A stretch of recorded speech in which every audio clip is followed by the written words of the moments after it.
Oop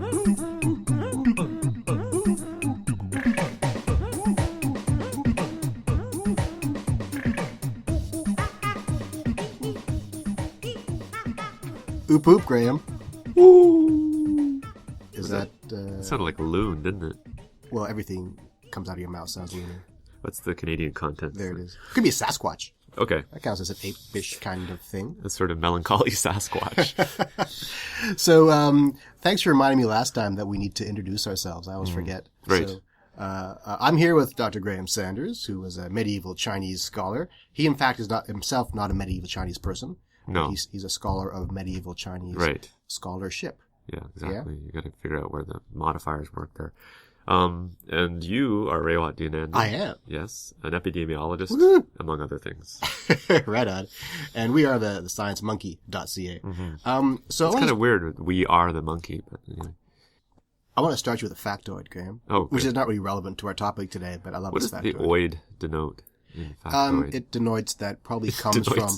It denotes that it comes from a bump near someone's anus. Oh, yeah. Of course. Okay. So, we're going to have to go for a record of how quickly you can get the scatological I was going to go humor. faster. Yeah. I was going to go faster because today's factoid is the question for you. Is what do you think the strongest organism on Earth is? What do I think it is? Yeah. The strongest... And the answer, by the way, was only discovered maybe a couple of years ago. Strongest smelling? Oh, or the actual physically strongest in terms of what it can move, what it can push, what it can pull. Okay. I'm thinking this is probably... Oh, this is not relative to body weight. This is just in absolute terms? Or like, because an ant... That's right, relative to body weight. Relative to body weight, okay. There's some little shrimp. What'd you call me? that can... Kick your ass, son. Yeah, it can do that. It can move so quickly and so powerfully that it can send shockwaves through water or something like that. That is correct. That's not the answer. That's not the answer. No. Okay. Is it some sort of mollusk? No, some sort of snail. It's smaller than that. Can you give? Oh, it's smaller. Okay. Yeah, macroscopic actually. Right. Okay. Oh, is right. It has to be relative to body weight. Yeah. Microscopic. Yeah.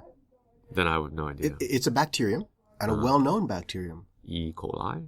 No. No. It's actually the gonorrhea bacterium. Nice. Isn't that funny? Yeah. So the gonorrhea bacterium can pull 100,000 times its own body weight.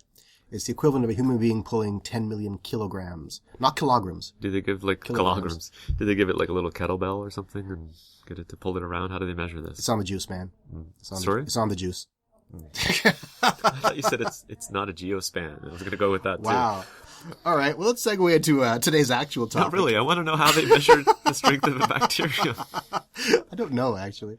But you just spout these factoids. Bacteria have this thing called, I think, pili or pili. I don't know how to pronounce it. These sort of tendrils that come out of them, and they sort of cling to things. I see. And apparently, the gonorrhea bacterium is capable of clumping pili in such a way to increase its pulling force significantly. All right. So I'm not sure what it uses it for.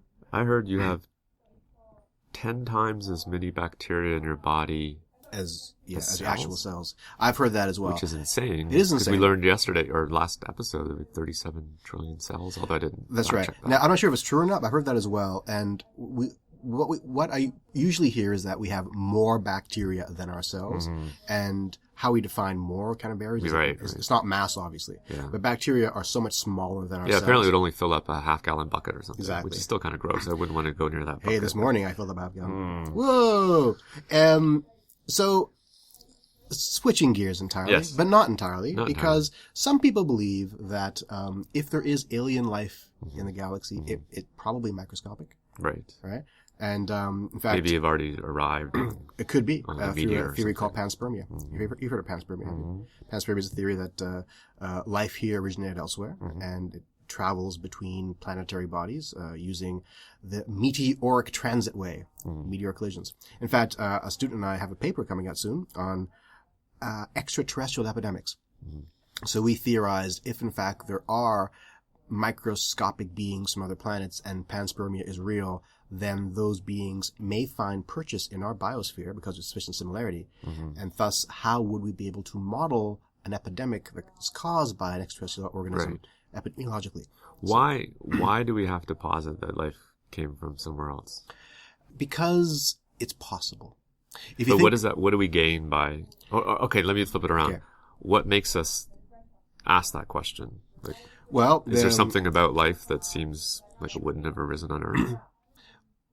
It's a good question. And my first thought is we were always asking, how did life originate here? Mm-hmm. So if, in fact, it's a spontaneous process having to do with having the right nutrients in our oceans and electrical activity and maybe some mutagenic radiation coming from space, then it should happen everywhere. Mm-hmm. And yet in our solar system, we have yet to find it. Mm-hmm. So when we look at the history of the Earth, we see it's a tormented torrential history with a lot of explosions and collisions, and we're exchanging materials with neighbors in our solar system quite regularly. Mm-hmm. If we're exchanging materials, then why hasn't life from this planet been sent abroad? Mm-hmm. And thus the corollary is perhaps life from elsewhere also came here. Mm-hmm. We suspect that much of our water originated from cometary impact. Right. There's no actual evidence or proof of this yet, but that's one of the theories. And if water is the substrate of all life, then stuff could have come along with the water. Yeah, exactly. Mm-hmm. But also introduces another interesting idea, and that is, if in fact life came from elsewhere to here, that means, by definition, there is life elsewhere. Mm-hmm. And that's intriguing. Right. It begs the question of what alien means then at that point. Well, yeah. Yeah. I mean, if we're all migrants, right? Or we're all aliens. Anyway. I want to propose to you two models of alien engagement. Mm-hmm. So Carl Sagan back in the day, right, the day being 70s, I guess, maybe the 80s even, said that if we were to encounter an alien civilization, a technological alien civilization, that encounter must necessarily be peaceful. Because he posits that in order to have marshaled sufficient resources to be an extrasolar civilization, you must have solved your internal problems. Do you see a problem with that analysis? Well, I just see the problem as just the great distances involved, to tell you the truth. But even setting aside Carl Sagan's... Heretic! The time it would take, positing light as a finite, as the speed limit of the universe, no one's ever going to reach here. So but anyway, if say we posit there's some sort of transwarp driver, what do you want to call it? I don't see why. I mean, you could equally say that someone that's driven by war and violence and invasions could develop this technology. And looking for new places to conquer. Charles Pellegrino had a response to Carl Sagan, and he said there are several assumptions we have to make. First is, I think he phrased it, vegetarians don't become top dog. So what he means is only the predator becomes the top species on a planet. Right. So we're the top species, we're clearly predators. And even that is taking what we know and then superimposing it on something that we have no idea about. So we could encounter an alien life form that doesn't even interpret what it's doing to us as violence. You're so right. But we interpret it as such. Right. In fact, every analysis that we do here is based on a sample size of one. Right, so it's not relevant, but it's a fun intellectual exercise. But Pellegrino goes further. He says, if in fact we were to encounter an alien technological civilization, it necessarily must be violent. Anytime an alien civilization encounters another alien civilization, they will, when push comes to shove, consider their interests above all else, their own interests. And they will also assume the same of you. Okay? So automatically there's a bit of tension here. The last thing is he introduces something called a relativistic missile. And this is what this is. Consider if we can accelerate a spaceship, a rocket, to something near the speed of light. And we can do this with current technologies if we accelerate long enough to the point where our missile is moving near the speed of light, but not violating any Einsteinian rules. Now, if we launch it towards a planet, and it impacts that planet, probably all of the mass of that rocket will be converted to energy. It'll be an enormous nuclear explosion, probably devastating the planet. Now the oops, except here's the thing. There's no defense because it's traveling near the speed of light. By the time you see it, it's already arrived. So Pellegrino suggests that given that that's possible, that even we could do that, that if you do the reasoning, and I'm not saying his reasoning is solid, if you do the reasoning that if we were to learn of the existence of a technological civilization elsewhere, given the even small chance that they would launch such a missile at us, we must launch first. This is Cold War thinking. Exactly, Once again, taking these very old paradigms that we think are reasonable and superimposing. My question would be, okay, let's set that one aside. That one I think we can set aside that. Yeah, definitely. The Carl Sagan one, not necessarily. I think the Carl Sagan one probably has more merit to it. If an alien life form is making the effort to come into contact with us, it's either doing so for its own benefit, and therefore we probably should be wary, because what is it? How do we measure its benefit? Or it thinks it's doing so for our benefit, for which we should probably be even more wary, right? Because we have our own human history of trying to do things for other people's benefits and bringing civilization to them and making things invariably worse. So, yeah, that's not very sanguine for our first contact. Right. Or maybe it's like, a teenager making phone calls. It's phone sex. Right. Dude, I got Earth on the tone. So cool. So, I mean, there's a great quote. I forgot who said it. There are two possibilities. One is we are alone, and the other is we are not alone, and both are equally terrifying. Or we are not alone, but we'll never be in contact with any of the other life forms in the universe. Which is so you've heard of the Fermi paradox, right? Yeah, I have, but you can. Okay, so back during the Manhattan Project, when the smartest physicists in the world were trying to create the world's worst weapon, they would not so smart, were they? Well, yeah. So, smartness does not equal moral, right. as we know. So, they sit around at lunch and talk about some stuff. But it should. Sorry. Yeah. And Fermi, an Italian physicist, said one day that, if the universe is teeming with life, as we all think it should be, given a variety of computations, where are they? That's his paradox. So do you have a response? I mean, there are lots of attempts to answer the paradox. I guess, okay, now I'd have to get back into the measurement of distance question. Sure. I know the nearest star is 4 light years. 4 light years, that's right. 4 light years, but chances are it probably doesn't have anything lifelike around it. So, by the way, they don't have to visit us. They could send signals. Send signals, yeah. So after that, what are we talking about? 23 light years or something like that? Okay. So let's say a signal takes, well, they could have even sent it 1 million years ago towards us. So by the time it gets to us, they're going to be gone, probably. But how they know to send it to us? We've only been broadcasting since the 1940s. Yeah. The signals that we've been sending haven't reached very far at all. That's right. So, yeah, that's the other problem. By the time any of these signals reach somewhere else, whoever originated those signals is gone. So, given entropy. The other thing, too, is we're assuming that electromagnetic communication is the standard communication type. Maybe there's something beyond. Maybe there is warp communication. Maybe there is psychic communication. Maybe there's spiritual communication. Right. Maybe I smoked too much this morning. What about quantum entanglement, which supposedly suggests instantaneous communication across limitless distances? I think that's fascinating. To me, this suggests, not to go off on a tangent, but quantum entanglement suggests particles are communicating with each other instantaneously, regardless of distance. Right. To me, it suggests there's a reality underneath observed reality. The pre-modern Chinese thinkers had a term for that. It was called ganying, or resonance.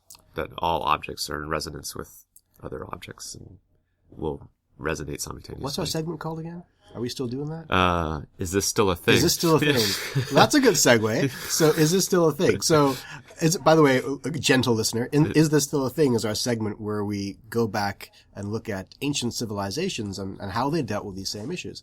And Graham has found a couple of instances here of Chinese scholars. I guess the idea of ganying or resonance, I guess is this still a thing, or this really was a thing in the past, perhaps. I don't know however you want to phrase that. But. In fact, while you're getting your passage ready, I think it was Heisenberg who was once asked, how many minds are there in the universe? And his answer was 1. There's about 1 mind. And as a quantum physicist, that was quite remarkable for him to have that insight. And Feynman, Richard Feynman, the great physicist, near the end of his life, was positing the possibility that, in fact, there is but 1 particle in the universe.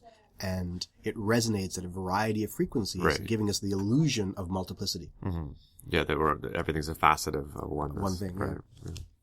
This passage that I wanted to look at is a Taoist passage, and what we were just talking about comes out of Taoism, this idea that everything's a facet of one thing.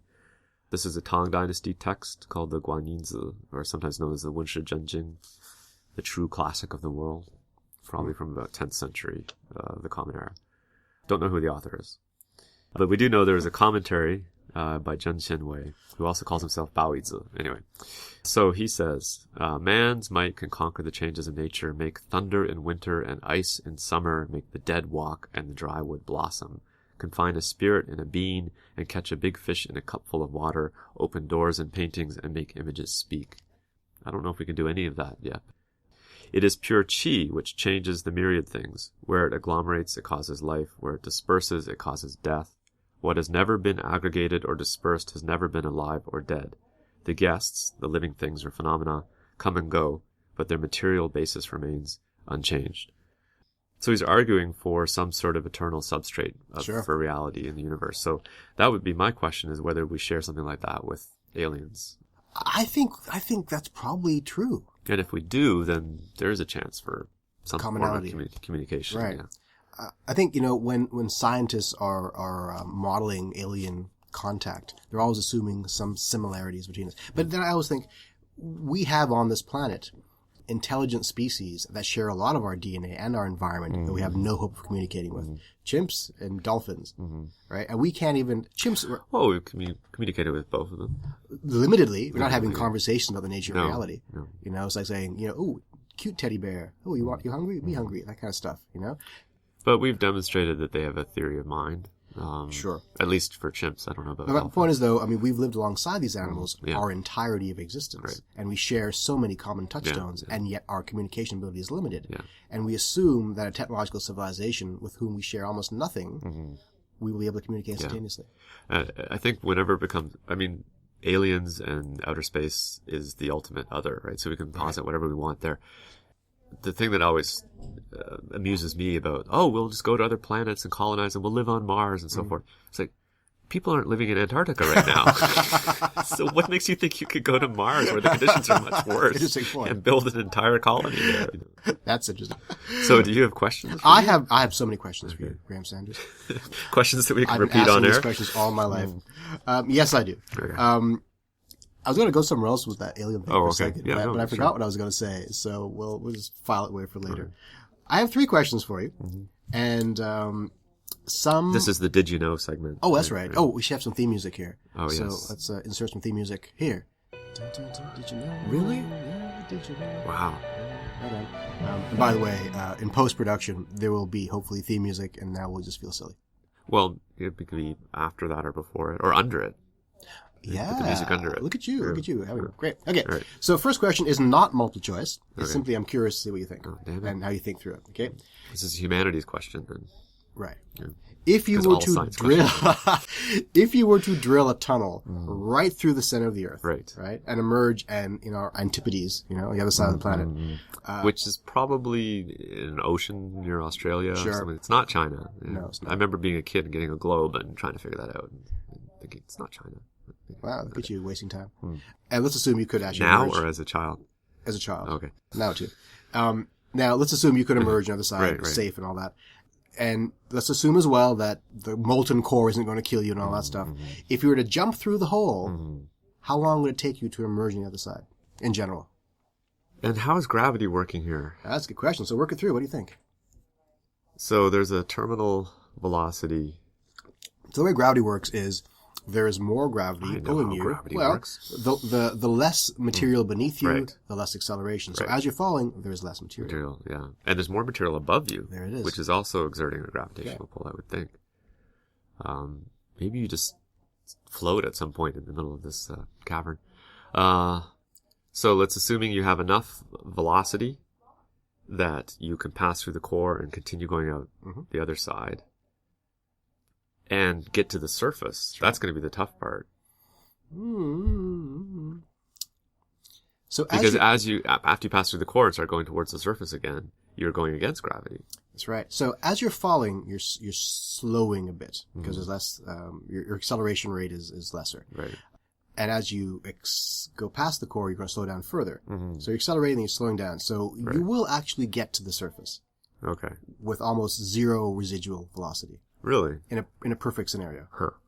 So it's like those. It always fascinates me. I'm easily fascinated. The cord that you pull out of the vacuum cleaner. Right. Yeah, I love that thing. And then you pull it and it goes right back in. It always seems to have enough energy to go back in. Well, the first 20 times, then it doesn't go back in ever again. So, yeah. So assuming a perfect, friction-free jump, how long do you think it'll take you? And I have no multiple choice? No, give me a ballpark figure. I'm kind of curious what you think it'll be. Will it be hours? Will it be days? Will it be minutes? I think it'll be hours. How many hours do you think? Let's 1 go. to 5, 5 to 10? Gosh. What's the distance? We're talking about a pretty big distance. So let me see. The circumference of the Earth is about 40,000 kilometers. Is there air resistance? Or am I in a vacuum? Let's assume there isn't. So 40,000 that speeds kilometers, it up, and we're looking at maybe divided by pi, so about 9,000 kilometers as radius. I don't know. I'm just going to say 10 hours. Just ballpark there. Well, like 40 minutes, actually. 40 minutes? In fact, precisely it'll be 42 minutes and 12 seconds, assuming a perfect jump. Isn't that amazing? So there's that horrible movie, that Total Recall remake. That was terrible, yeah. Yeah, where they actually traveled via Antipodes shuttle. Yeah. God, yeah. Interesting. Okay, so that's question 1 down. That reminds me of that joke. That movie was so horrible. Halfway through it, I forgave Woody Allen.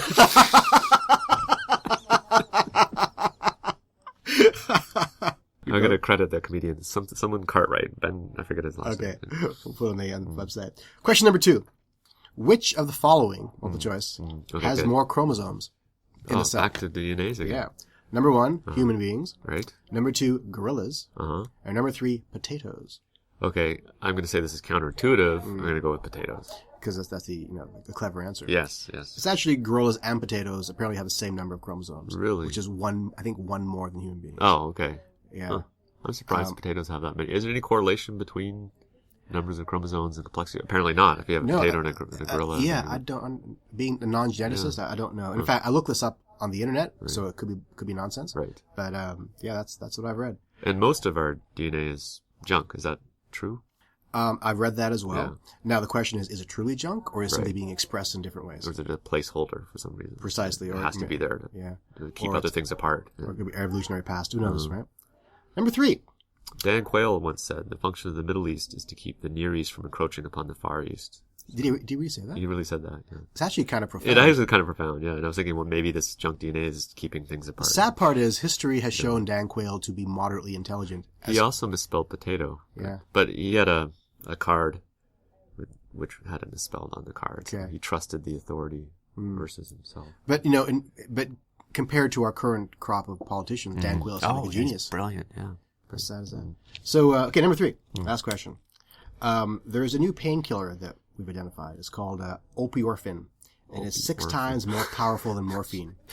Opioorphin? Opioorphin, yeah. This is like Little Annie on the well, it's like Andy Griffith show. Opioorphin. I was going to go say if Richie from Happy Days, no, there you go, was lose his family, right? He would be Opie the orphan. Yes, that's probably a better joke. Ruin my joke, thanks. So, opioorphin, it's a painkiller 6 times more powerful than morphine. Where is it found? You mean from what source? Sure. Where is it found makes me think that it already exists in our brain or something. It already exists in our bodies. It exists in our bodies. Yeah. But where? Where in our bodies is it?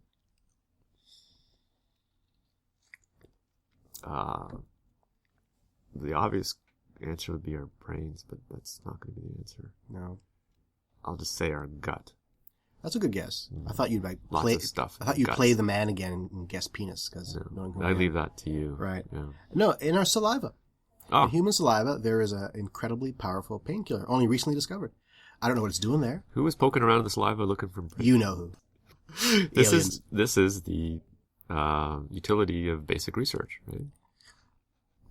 I suppose. I would think. Oh, totally right. So we can sort of, well, I don't know where this came from, but I'm assuming someone didn't think, I'll look in saliva for an opiate. But they were doing something. Serendipity is the word I'm looking for, but usually serendipity comes out of this basic research. Anyway. I once dated a girl named Serendipity. I didn't. Serendipity comes from the name Serendip. Yeah, I know. Which is the name for Sri Lanka. Yeah. Look at us being all smart and stuff. I first learned the word serendipity. All this useless knowledge has to... I learned the word serendipity from Doctor Who back in the 70s. See? I learned the word cooperation from Sesame Street the same week. I'm intrigued by the opiate in the saliva. So what is it? I don't know. It's an opioid-ish thing because it's got the opio name in its name. And this name, is this like a trademark? I have no idea. Let's Google it and find out. Let's use the Google. Opioorphin. Is it addictive? Well, I'm always licking my own tongue. So opioorphin. Wikipedia has a thing on it. So when dogs are licking their wounds, they're maybe anesthetized. Initial research of the mice shows the compound has a painkiller effect greater than that of morphine. It originates from the N-terminal region of the protein PROL1. That's no protein. one needs to know that. Therapeutic application in humans would require modifying the molecule to avoid its rapid degradation in the intestine and its poor penetration of the blood-brain barrier. So this is why we're not high all the time off of our own spit. Maybe we are. Maybe we're just used to it. That's true. High tolerance. Like koala bears who are high all the time. Mm-hmm. From the eucalyptus. That's right. We should do a later podcast on whether mice experiments are useful at all. Right. I kind of want us to do one on morphic fields also. Morphic fields. Know what that is? No. It sounds like a I have a teaser, Greek a little teaser for the listener. So there's a guy named Rupert Sheldrake, a biologist, who pioneered the ideas of the morphic effect or morphic fields. And I'm already falling asleep. Oh, really? You're putting me in the morphic fields. Damn you. So what he observed was that, and I'm making up this data. Okay. It's a precise experiment. I forgot. Good scientist. Yeah. What he found was, let's say you have a bunch of rats and you train them to run a maze in Britain somewhere, and it takes them 3 or 4 attempts to run this maze. Right. Now, the siblings of these rats from the same breeding group are in Australia. They're presented with the same maze and they run it instantaneously without having to learn. So the question he asks is, how did they get that information? How are they in communication with each other? And he posits that there is How many times are these results being reproduced? We'll save that for a podcast, but I want to tease you right now with the possibility of morphic fields as a topic in the future. You know, this is going to be another way of cheating that I'm going to have to guard against. Right? Cheating? It's not a test. No, my students. You know, one of them's going to write it, then their sister's going to write it. Professor, I just had a morphic field in it. I wasn't cheating at all. Well, on that note, that takes us to half an hour. All right. This has been Dr. Ray Dionandon, and over here we have Dr. Graham Sanders. Right now, we have to always remind people that, in fact, we are scholars. We're credentialed. Yeah. Until next time, dear listener, go to sciencemonkey.ca, leave us your comments and your questions, your complaints, and oop. Oh, man, that hurt.